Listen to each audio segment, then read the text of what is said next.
Jesus' 33-year life was intentional, not accidental. Though eternal in nature, his time on earth was carefully measured, chosen with purpose, precision, and meaning. From a human perspective, 33 years feels brief, almost unfinished. But in the language of Scripture, nothing about Jesus' life was rushed, wasted, or cut short. Every step, every moment, unfolded exactly on time. Imagine this: the one who exists beyond time willingly stepped into history, accepted the limits of flesh, and lived within the boundaries of days and years. Why would eternity compress itself into such a narrow window? Why not 50 years? Or 70? Why only 33? The answer is not found in chance or tragedy, but in design woven deeply into prophecy, symbolism, and divine timing. Jesus did not come to live a long life by human standards. He came to complete a mission. And completion, not duration, was always the goal. From the moment he began his public ministry, every word he spoke and every act he performed moved history toward a single appointed hour. An hour written long before his birth. An hour that would change the meaning of time itself. This story is not just about numbers or dates. It is about purpose. It challenges how we measure a meaningful life. If 33 years were enough to fulfill every promise, every prophecy, and every act of love required to reshape eternity, what does that say about how we spend our own days?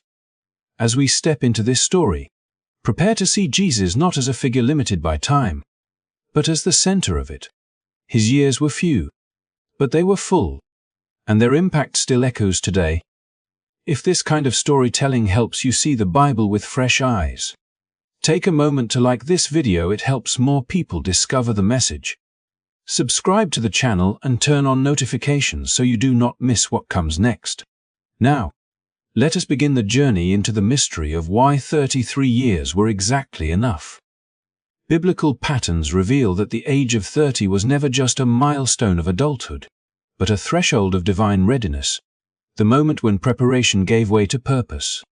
In the story we have already begun, where eternity steps into time and a life of 33 years unfolds with deliberate precision, this detail becomes impossible to ignore.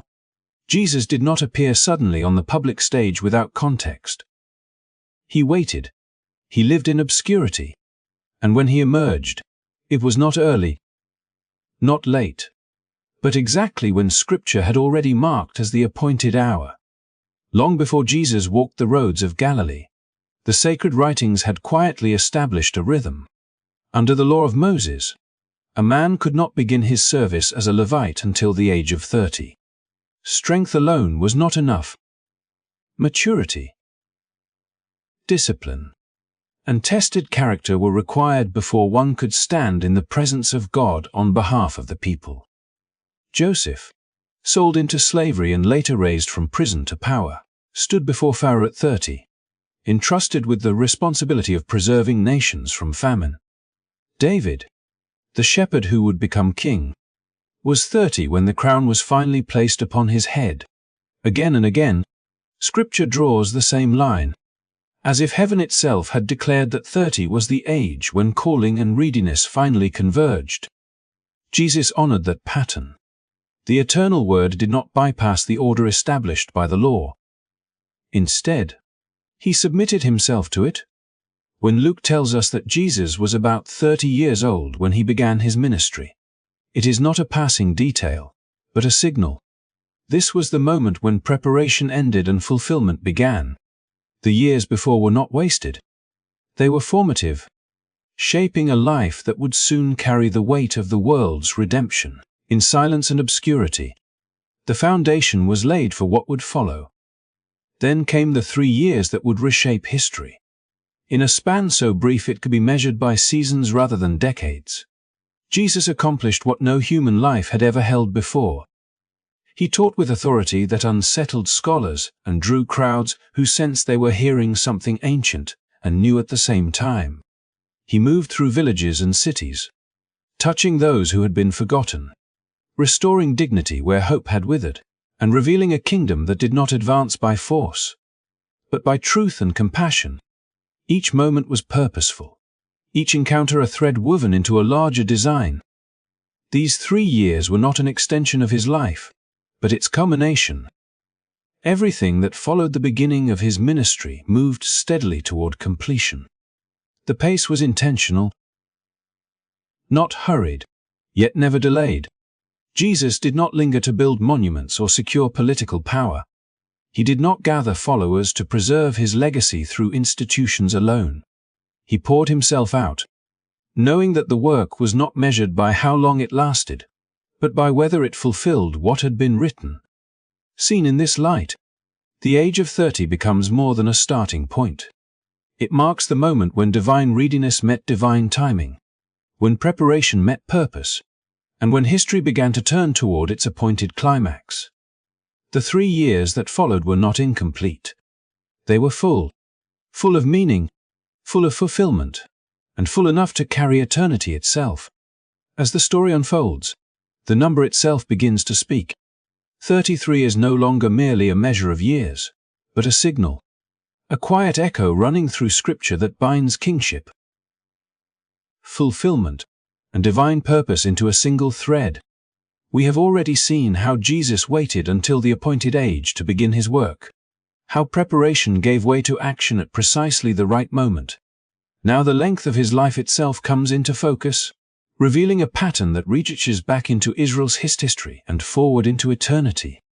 Long before Jesus walked the streets of Jerusalem, another king ruled there during what Scripture remembers as a golden age. David, the shepherd king, reigned over Israel and Judah from Jerusalem for 33 years.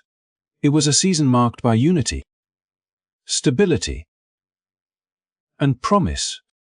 A time when the nation stood at the height of its identity under a ruler described as a man after God's own heart. Those years were not perfect, but they represented fulfillment. The moment when God's covenant with David took visible form in history. Jerusalem became more than a city. It became the symbol of God's dwelling with his people. That reign was never meant to stand alone. It pointed forward, casting a shadow of something greater yet to come. When Jesus entered history, he did so not merely as a descendant of David by blood, but as the heir to that promise. The title Son of David was more than a genealogical claim. It was a declaration of kingship.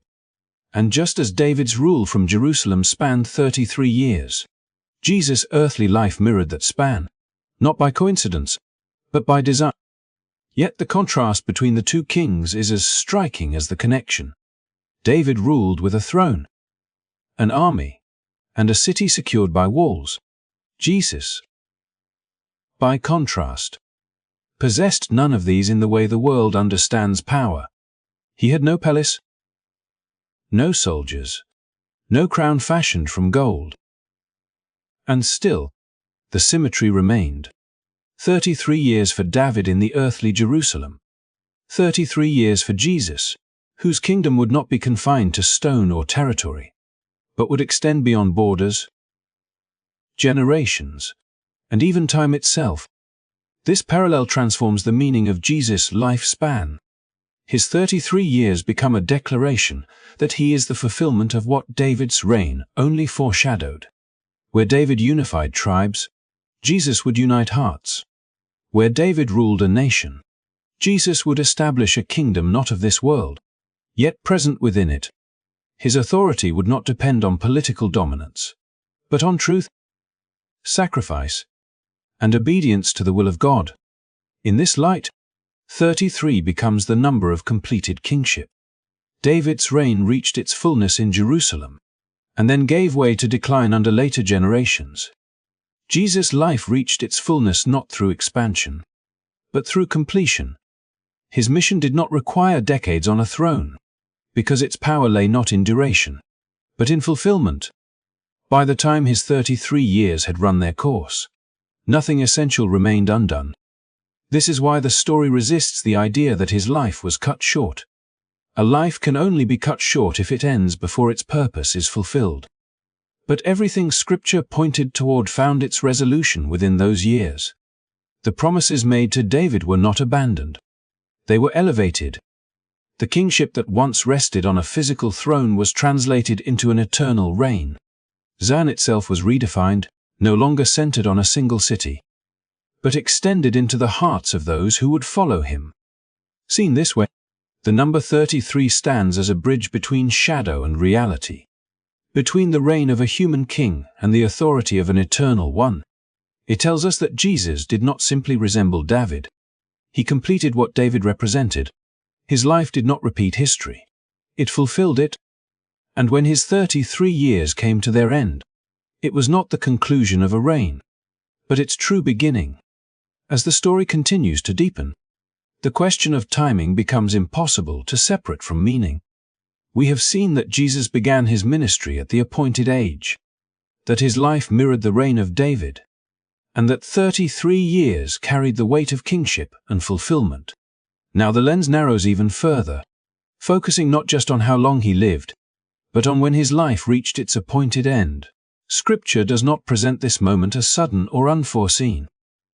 Instead, it reveals a timetable written long before the streets of Jerusalem echoed with his footsteps.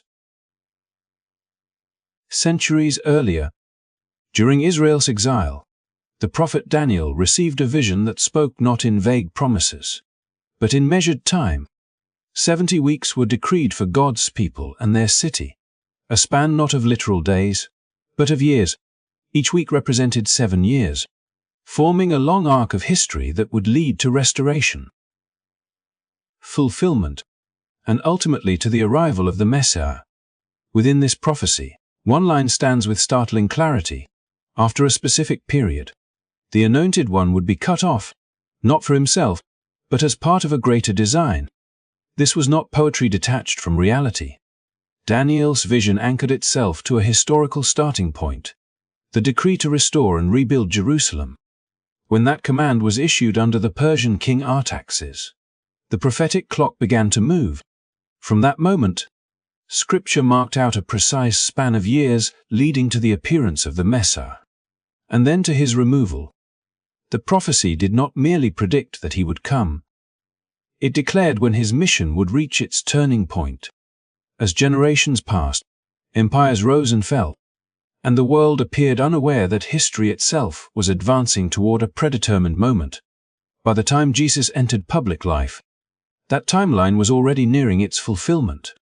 His ministry unfolded not against a backdrop of uncertainty, but within a schedule that heaven itself had established.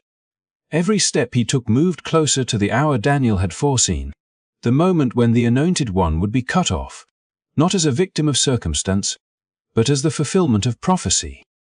What makes this timing so striking is its precision. When the years foretold by Daniel are traced forward from the decree to rebuild Jerusalem, they arrive not at a vague era, but at the very period when Jesus lived and died. His crucifixion did not occur in a random season of unrest. It took place exactly where the prophetic line converged with history. The prophecy did not say the Messiah would be cut off after establishing political power or reigning for decades. It said he would be cut off after appearing, implying a mission defined not by longevity, but by obedience. This reframes the entire narrative. Jesus' death was not a tragic interruption of his work, but its appointed climax. Had he lived longer, the prophecy would have remained unfulfilled. Had he died earlier, the timeline would have broken. Instead, everything aligned. His 33 years did not simply contain meaning. They fit precisely within a structure laid down centuries before his birth. Seen in this light, the idea of chance disappears. The arrest, the trial, the crucifixion, and even the timing of these events fall into place within a pattern too exact to dismiss. The Messiah was not overtaken by events. He stepped into them. He did not misjudge the moment. He arrived at it. Daniel's words, written in exile, reached their fulfillment on a hill outside Jerusalem, where history and prophecy met. This realization pulls together everything that has come before. the age of readiness, the span of kingship, and the symbolism of 33 years all converge here. The same God who set the beginning of Jesus' ministry also set its completion. The same order that governed the law and the prophets governed the final hour of his life.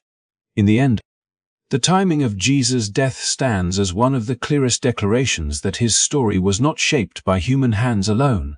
It was written into the fabric of time itself, waiting for the moment when prophecy would become reality. As the story moves toward its climax, all the earlier patterns begin to converge into a single, sacred moment in history. Passover. From the very beginning, this festival was never only about ancient Israel escaping Egypt.